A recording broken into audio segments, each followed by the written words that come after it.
మీ character కూడా చాలా బబ్లీగా ఉంది. ఇన్నోసెంట్‌గా ఉంది. కానీ కట్ చేస్తే కొన్ని కొన్ని సీన్స్ దగ్గర కొంచెం ఇంటిమేసీ సీన్స్, రొమాంటిక్ సీన్స్ ఉన్నాయి కదా! ఒక యాక్టర్‌గా ఏమన్నా, ఒక అమ్మాయిగా ఏమైనా ఇబ్బంది పడిన సీన్స్ ఉన్నాయా మీకు?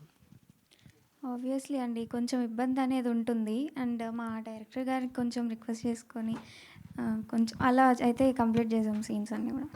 ఓకే. అంటే టీజర్ వచ్చినప్పుడు చాలా నెగెటివ్ రియాక్షన్స్ వచ్చినాయి కదా! ఇప్పుడు అవును. ట్రైలర్ చూసిన తర్వాత ఆడియన్స్ ఎలా ఫీల్ అవుతారనుకుంటున్నారు? పాజిటివ్ అవుతారని అనుకుంటున్నానండి. అంటే అంతకుముందు టీజర్ ఒక్కటి చూసి కొంతమంది జడ్జ్ చేశారు గదా!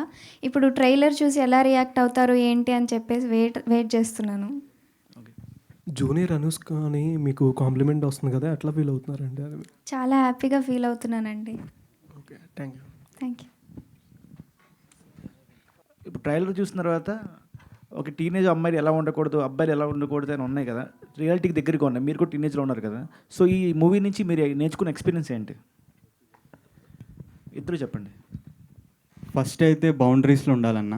లవ్ చేయండి పర్లేదు, but boundaries are very important. So yeah. So నేను ఇంతకుముందు చెప్పినట్టు పేరెంట్స్‌ని హర్ట్ చేయకుండా ఉంటే అది చాలా అనిపిస్తుంది నాకు. ఆ ట్రైలర్‌లో చూస్తే మొత్తం సెంట్రిక్ రోల్ మీదే కనపడుతుంది మూవీలో. సో, చూసిన వాళ్ళకి ఖచ్చితంగా మిక్స్డ్ రియాక్షన్ ఉంటుంది. పాజిటివ్ కావచ్చు, నెగెటివ్ కావచ్చు. సో, ఇలా చూసుకుంటే ఒకప్పుడు 'బస్ స్టాప్' అని మూవీ వచ్చింది. ఈ రోజుల్లో కూడా వచ్చింది. దాంట్లో హీరోయిన్స్‌కి ఎక్కువ ఇంపాక్ట్ ఉంటదన్నమాట. అంటే కొంచెం డబుల్ మీనింగ్ మాట్లాడడం అట్లా వాళ్ళకే ఉంటుంది. ఈ మూవీ తర్వాత నెక్స్ట్ వచ్చే మూవీస్‌కి ఏమైనా ఇంపాక్ట్ ఉంటదనుకుంటున్నారా? ఈ నీ రోల్ వల్ల? డెఫినెట్‌గా కాదండి. ఒకవేళ ఇంపాక్ట్ ఉంటే అది మాత్రం పాజిటివ్‌గానే ఉంటుంది. నేను అదే నమ్ముతున్నాను.